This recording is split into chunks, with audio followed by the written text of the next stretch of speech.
Railway ने बढ़ाए ticket rate, लेकिन आप कैसे बच सकते हैं? किराया तो बढ़ा, पर सबके लिए नहीं। जानिए सच्चाई। एक्स्ट्रा पैसे क्यों देने पड़ रहे? असली वजह चौंकाएगी। जुलाई महीने की शुरुआत भारतीय रेलवे की ओर से किए गए कुछ अहम बदलावों के साथ हुई।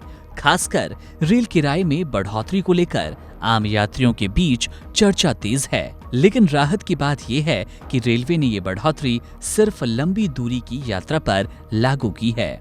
500 किलोमीटर तक की यात्रा करने वाले यात्रियों के लिए किराए में कोई बढ़ोतरी नहीं। यानी कि जो लोग रोजाना या फिर कम दूरी की यात्रा करते हैं, उनके लिए किसी भी तरह के अतिरिक्त कीमत की जरूरत नहीं है।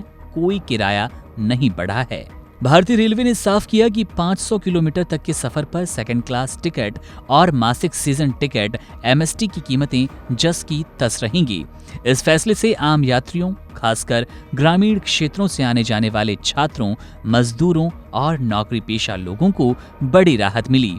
वहीं दूसरी ओर जो यात्री 500 किलोमीटर से अधिक दूरी की यात्रा तय करते हैं, उन्हें अब हर किलोमीटर पर थोड़ा ज्यादा किराया चुकाना होगा।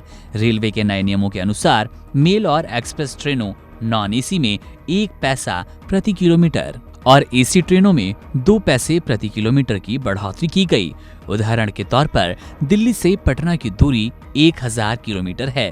राजधानी एक्सप्रेस में पहले थर्ड AC का किराया 2485 रुपए हुआ करता था, जो अब बढ़कर 2505 रुपए हो गया। इसी तरह से संपूर्ण क्रांति एक्सप्रेस में थर्ड AC का किराया 1350 से बढ़कर 1370 हो गया। वहीं स्लीपर क्लास की बात करें तो जो किराया 510 रुपए का था, वो टिकट अब 520 रुपए में मिलेगा। दिल्ली से मुंबई की दूरी लगभग 1386 किलोमीटर है और राजधानी एक्सप्रेस के थर्ड AC टिकट में अब 27 रुपए का यहाँ इजाफा हुआ, जिससे नया किराया 3107 रुपए हो गया। ये बढ़ोतरी मामूली है, लेकिन नियमित रूप से लंबी दूरी की यात्रा करने वाले यात्रियों के बजट को डगमगा देगी। इसके अलावा रेलवे ने तत्काल टिकट बुकिंग के नियमों में भी बदलाव किया। अब सिर्फ वही यात्री तत्काल टिकट बुक कर पाएंगे जिनका IRCTC अकाउंट आधार से लिंक्ड होगा और वेरीफाइड भी। 15 जुलाई 2025 से इसमें एक और सुरक्षा स्तर जोड़ा जाएगा, जिसमें आधार आधारित OTP वेरिफिकेशन अनिवार्य होगा।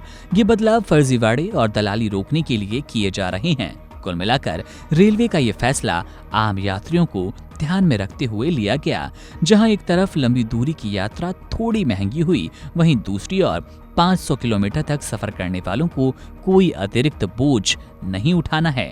यह संतुलन रेलवे की तरफ से एक प्रयास है, जिसमें राजस्व भी बढ़ेगा और आम जनता पर न्यूनतम असर पड़े।